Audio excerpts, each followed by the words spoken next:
If you even casually pay attention to politics today, it probably seems like everyone has become either a socialist or like a free market liberal, which is usually called conservative for some reason today.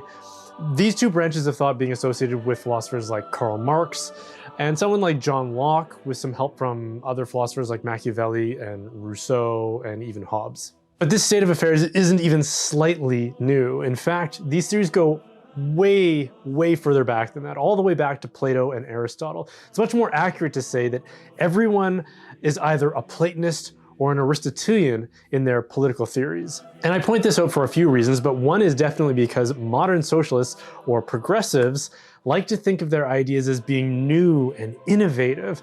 But the reality is, Plato had already identified all of the supposed innovations of Karl Marx thousands of years before Marx decided it would be a good idea to stop bathing. The ideas that progressives like to flatter themselves with as innovative are actually ancient in origin and have been thoroughly tried and failed multiple times throughout history. And there's one particular idea that haunts the socialist hive that is particularly conducive to failure. And again, it's one that Plato himself proposed in his great political manifesto, The Republic, which is the abolition of private property. Now, when Marx was asked to summarize his socialist theory, he narrowed it down to this one thing as well. In his manifesto, he said his theory could be summarized in this one sentence: the abolition of private property. In more recent times, this idea was promoted by the World Economic Forum, in which the phrase "you'll own nothing and be happy" was featured in one of their propaganda videos.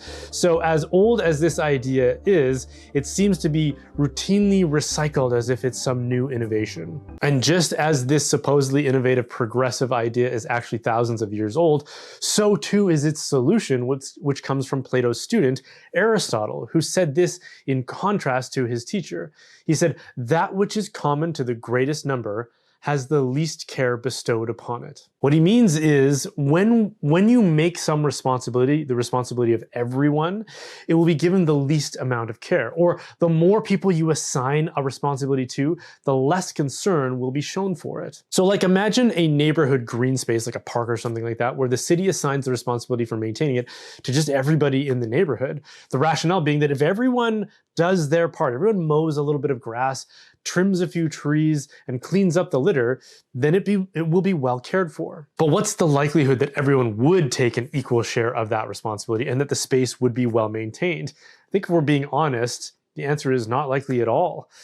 Best case scenario, a few people take on the overwhelming burden of responsibility and get very little gratitude or reward for it, which will eventually disenfranchise them of their concern for it as well. If you've ever been assigned a group project at school, you'll find that the larger the group is, the more likely that a minority of people will carry the group and everyone will share in the credit for the accomplishment, whether it's good or bad. But the injustice of that experience when a minority of people take the responsibility that other people just take credit for, either in the green space analogy or in the school assignment analogy, will weigh upon those people, the minority who did all the work.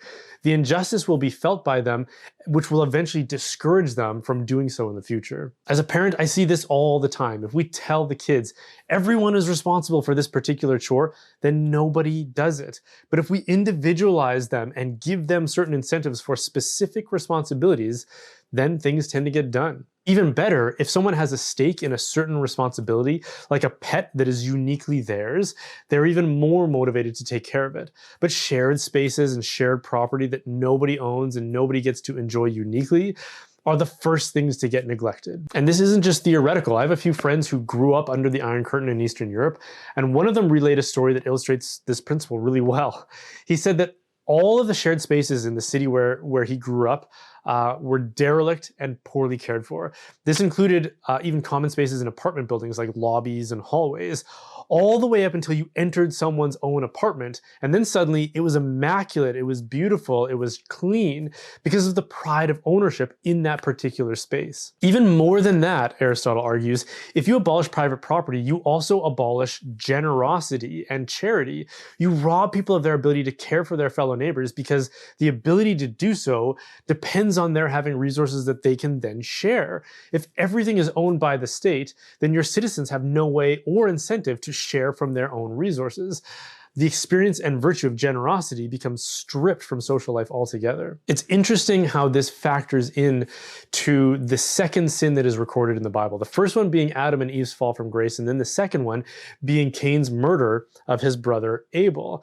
And when God asks him about it, you get a glimpse into Cain's mind. What does he say? He says, "Am I my brother's keeper? That's not my responsibility. He isn't uniquely assigned to me as a responsibility. Therefore, I don't care about him."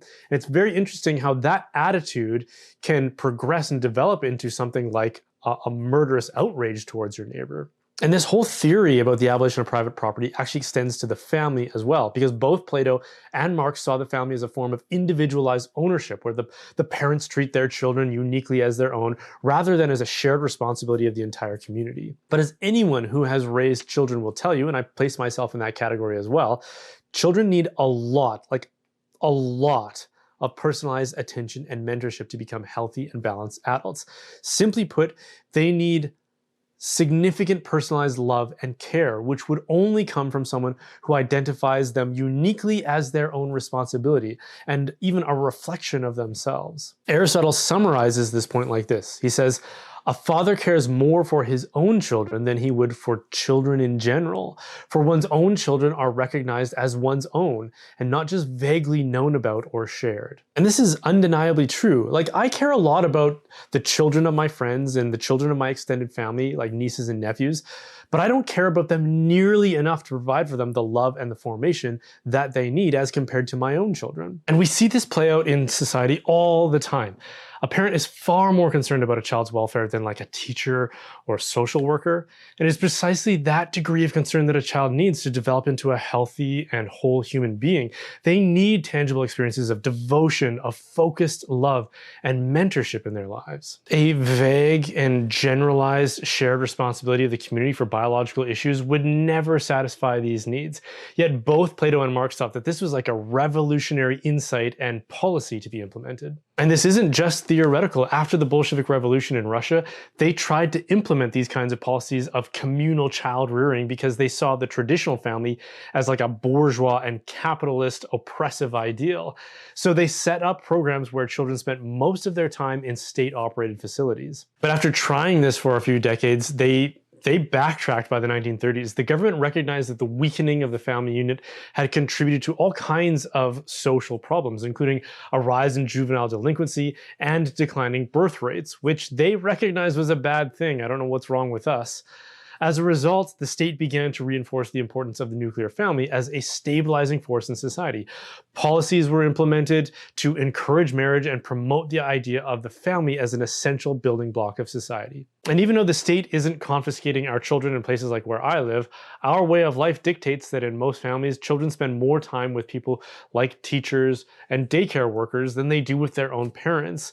And it's no wonder we're facing an increase in all the kinds of problems that the Soviets recognized, yet we seem to be perfectly okay with. When something is the responsibility of all, or when it's expanded to the largest group of people, it becomes the responsibility of no one, or it's shown the least amount of concern. If it's an important responsibility like raising children, or economic productivity, or the care of our resources, society as a whole will suffer and decline for it. Can I ask you to stick around for one extra minute? Because if you enjoyed that, well, first of all, thanks for watching. But now I could really benefit from your help, which you can do in a couple of ways. You can check out my sponsor, Real Estate for Life, who is a network of pro-family real estate agents that can connect you with one in your area. So if you're looking to buy a home, check them out at realestateforlife.org. And if you can help out directly financially, I tend to trust that most of my regular viewers can afford to drop a $5 tip in my jar once a year. And if they did, I wouldn't have to worry about the financial viability of this effort. So if you do want to support, you can go to brianholdsworth.ca/support or join me in my locals community to get exclusive content and chances to interact with me and members of the like-minded community at brianholdsworth.locals.com.